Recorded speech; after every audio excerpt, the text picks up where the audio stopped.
ओम गम गणपतये नमः। ओम हम हनुमते नमः। श्रोताजन नमस्कार। आज मैं आपको भक्तराज हनुमान चरित्र का 8वां और अंतिम भाग सुना रही हूँ। इस भाग में द्वापर के युग के सारे कथाएं भगवान श्री हनुमान जी की हैं और संक्षिप्त में जिस मंत्र की पूजा करनी चाहिए वो बताऊंगी और ध्यान का अर्थ बताऊंगी। आगे सुनिए। भगवान राम के परम धाम पधारने के पश्चात, ये 7वें भाग में है कि भगवान राम पराधाम को पधार गए। उसके आगे का है, भगवान राम के परम धाम पधारने के पश्चात हनुमान का एकमात्र काम रहा भगवान के नाम, लीला और गुणों का कीर्तन एवं श्रवण। जहाँ जहाँ सत्संग होता वहीं हनुमान उपस्थित रहते। आष्टी सेण ऋषि के साथ किंग पुरुष वर्ष में रहकर प्रायः ही भगवान के गुणानुवाद सुना करते।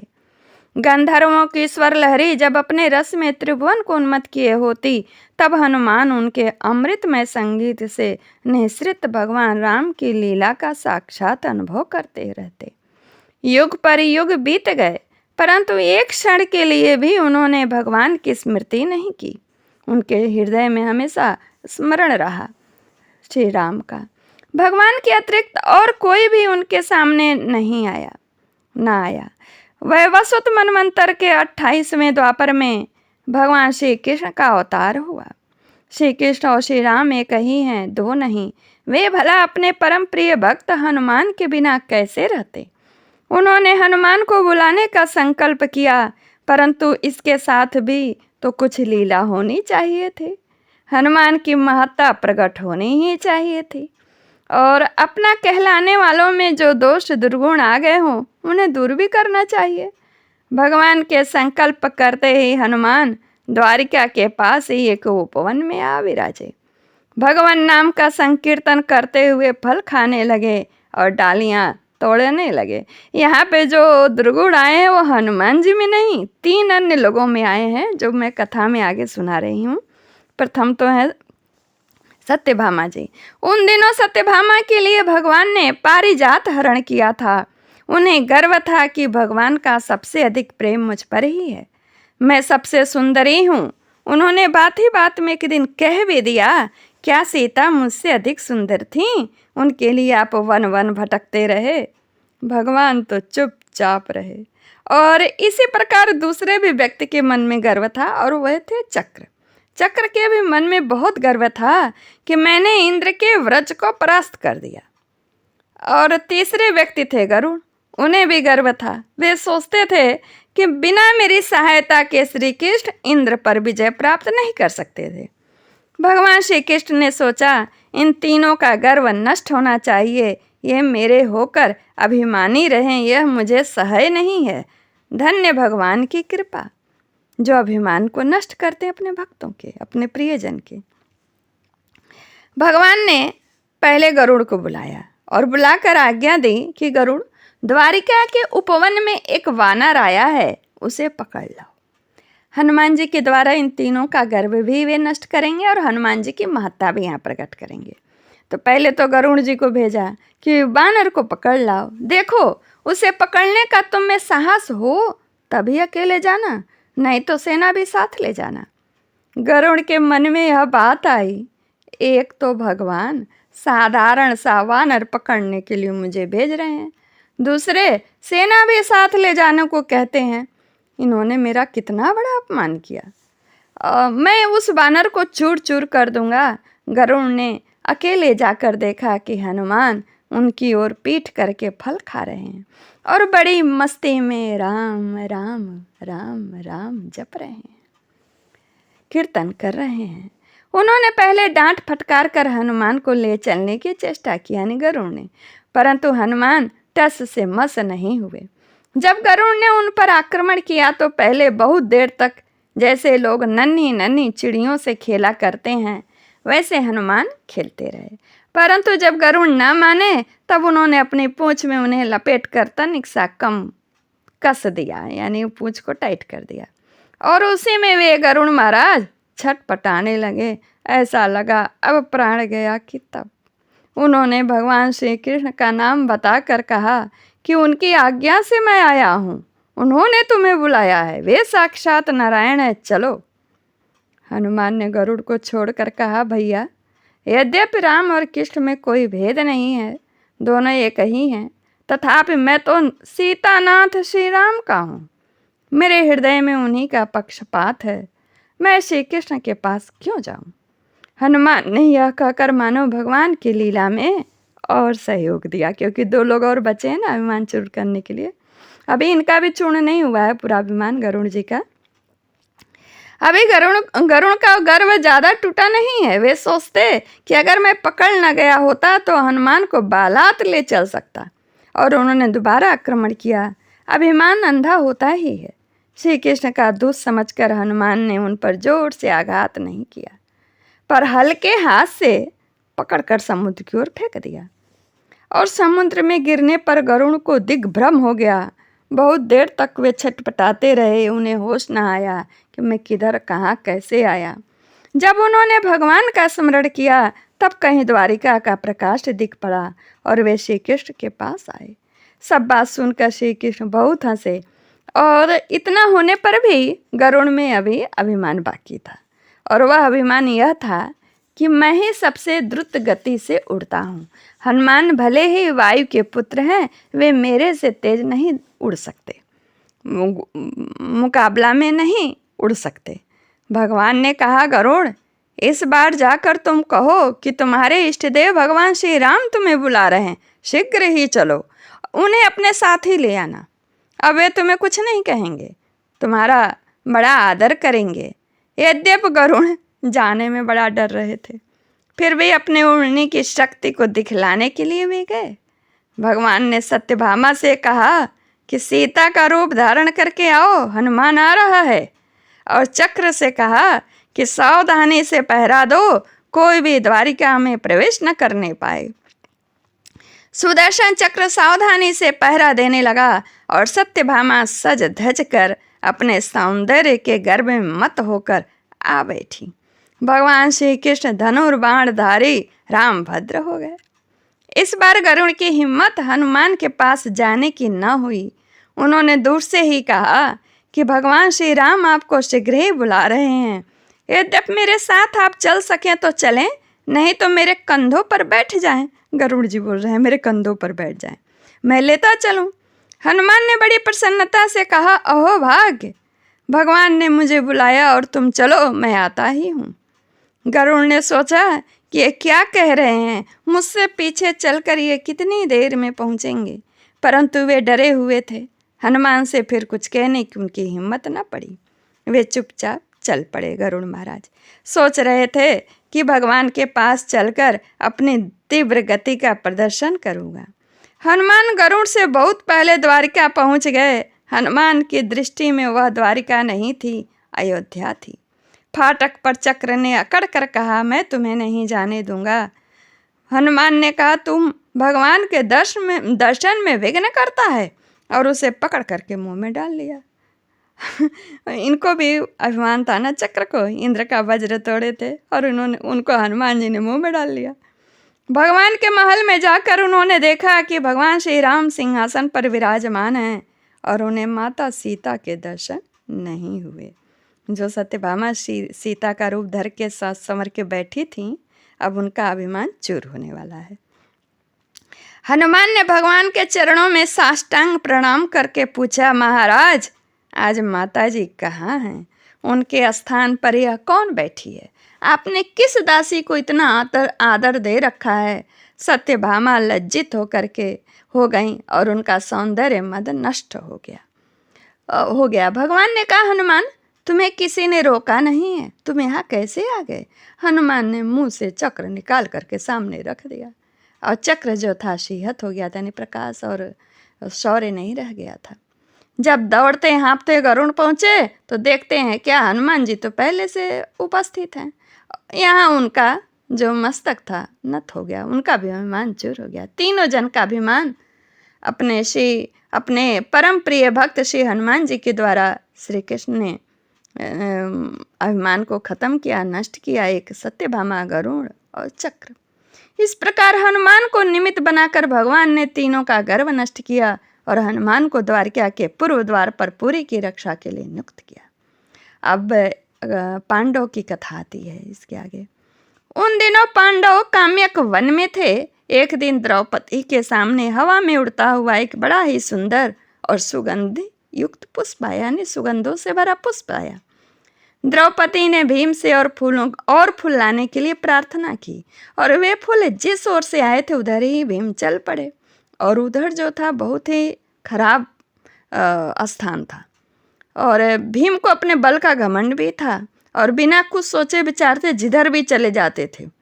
हनुमान ने सोचा कि भीम मेरा ही भाई है, उसके मन में गर्व नहीं होना चाहिए, और इस समय वह जिधर बढ़ रहा है उधर बड़ा खतरा है, कहीं ना समझे में उसका अनिष्ट न हो जाए। हनुमान आकर रास्ते में लेट गए और अपना लंबा लंगूर फैला दिया, यानी पूंछ को।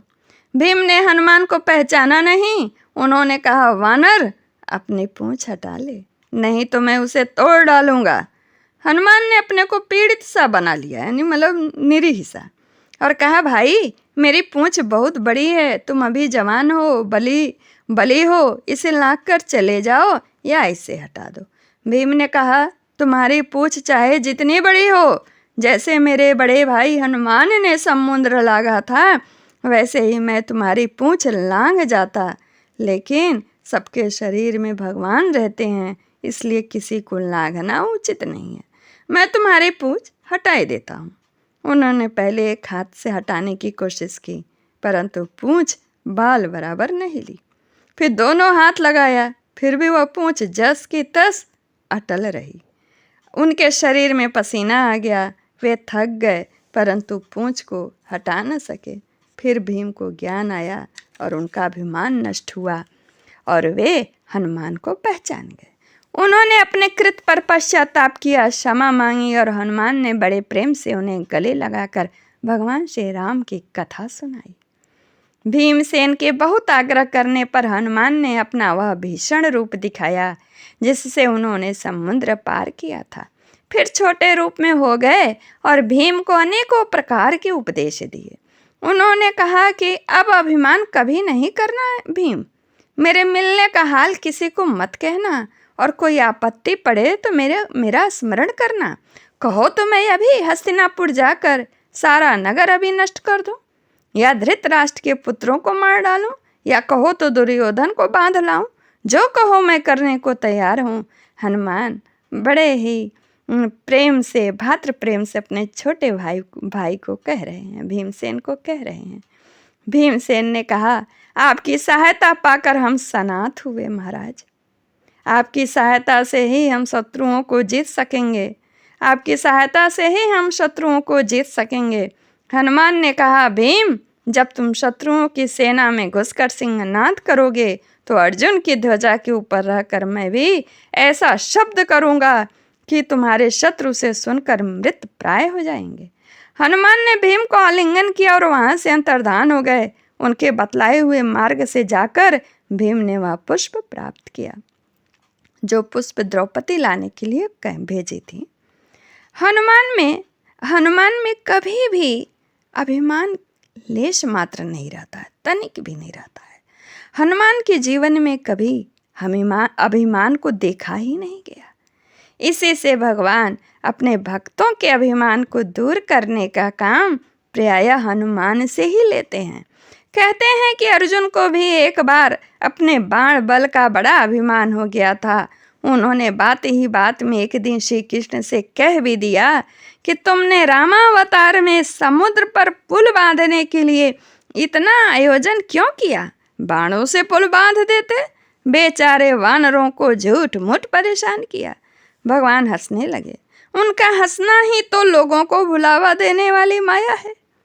भगवान ने कहा, अच्छा तुम बाणों से समुद्र के एक छोटे से अंश पर पुल बांधो, मैं तुम्हें बताता हूँ। अर्जुन ने आनंद फानंद में वैसा ही किया। भगवान ने हनुमान का स्मरण किया, वे तुरंत आ पहुँचे। भगवान की आज्ञा से वे बाणों के पुल पर चढ़े। उनके चढ़ते ही पुल चरचरा कर टूटने लगा। वे उस पर से उतर आए। अर्जुन ने देखा कि भगवान की पीठ पर खून लगा हुआ है।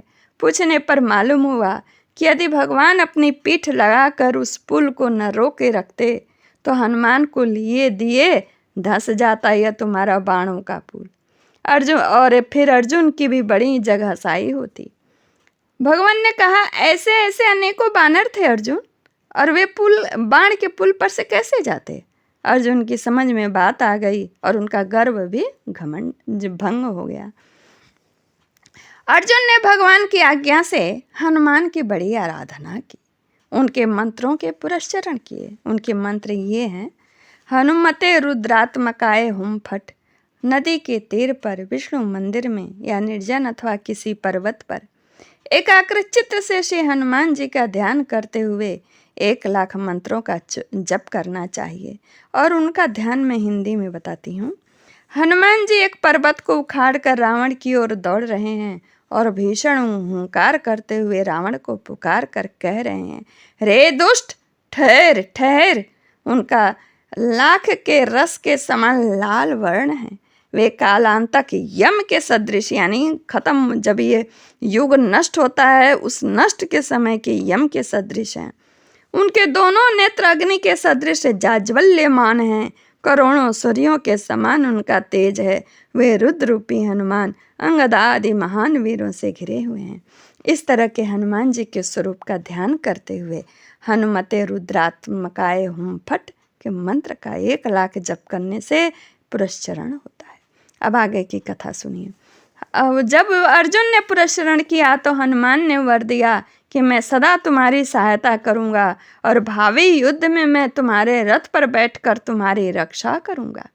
कहते हैं कि भारत युद्ध में अर्जुन के बाणों से सबके रथ बहुत दूर दूर जा गिरते थे, परंतु किसी के बाण से अर्जुन का रथ पीछे नहीं हटता था।